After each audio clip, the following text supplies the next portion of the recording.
Hivi umewahi kufahamu kuwa kuna klabu moja ya mpira wa miguu iliyowahi kudhaminiwa na wadhamini zaidi ya 1000 ndani ya msimu mmoja? Yaani kama ambavyo majogoo wa jiji Liverpool wanadhaminiwa na Standard Chartered na mabingwa wa Premier League Arsenal wanavyodhaminiwa na Fly Emirates, basi kuna klabu moja katika historia ya soka iliyowahi kuwa na wadhamini zaidi ya 1000 ndani ya msimu mmoja. Karibu sana katika #nijuze, na hii ni Liheka Media. Kwa akili ya kawaida inaonekana kama jambo lisilowezekana, lakini ndivyo ilivyofanywa na klabu ya Deportivo Municipal kutoka nchini Peru. Miaka michache iliyopita, klabu hiyo ilikuwa inapitia wakati mgumu sana kifedha. Madeni yalikuwa yanaongezeka, huku hisa na mifumo ya fedha ya klabu ikiporomoka kwa kasi. Ndipo viongozi wa klabu hiyo walipoamua kuja na mkakati madhubuti wa kudhibiti hali hiyo bila kuingia mikataba ya gharama zaidi ambayo ingekuja kuigharimu klabu hiyo kwa miaka ya mbeleni.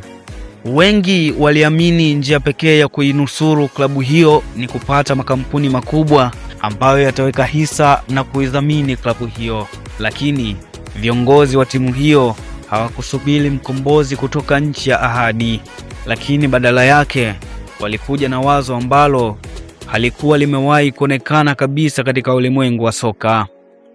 Waligawa jezi yao katika mamia ya nafasi ndogo ndogo. Kila nafasi ilikuwa ikitosha kuweka nembo ya mdhamini mmoja, na kisha wakatangaza kuwa mtu yoyote anaweza kuwa mdhamini wa klabu hiyo.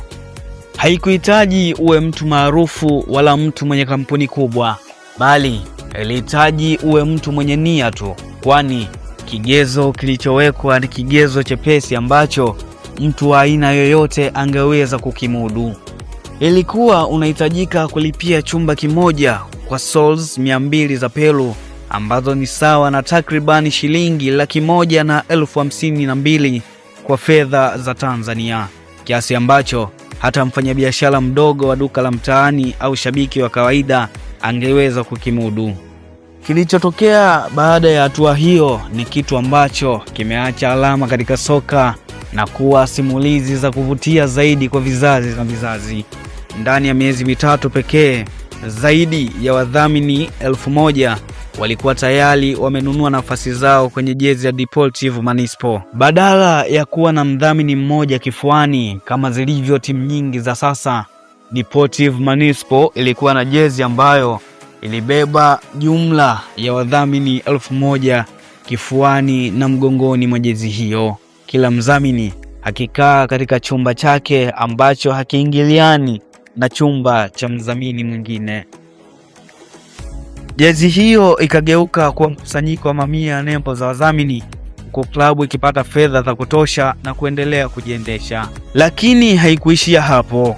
Ubunifu huo ulivutia macho ya dunia nzima na ulimwengu wa soka, na badala yake kampeni hiyo ya kuondoa umaskini katika klabu iligeuka na kuwa kivutio kikubwa katika soka. Hii ikapelekea klabu hiyo kushinda tuzo za Grand Prix katika Cannes Lions, moja ya tuzo zenye heshima kubwa zaidi duniani kwenye sekta ya utangazaji. Mpaka leo simulizi hii inatajwa kama moja ya mifano ya kushangaza zaidi, inayoonyesha kwamba wakati mwingine suluhisho kubwa halitegemei ukwasi peke yake, bali linahitaji mtu mwenye akili ya kuusoma mchezo na kuja na mkakati mdogo utakaobeba manufaa makubwa. Mimi naitwa Sweetbet Pasco, na hii ni #nijuze ya Liheka Media.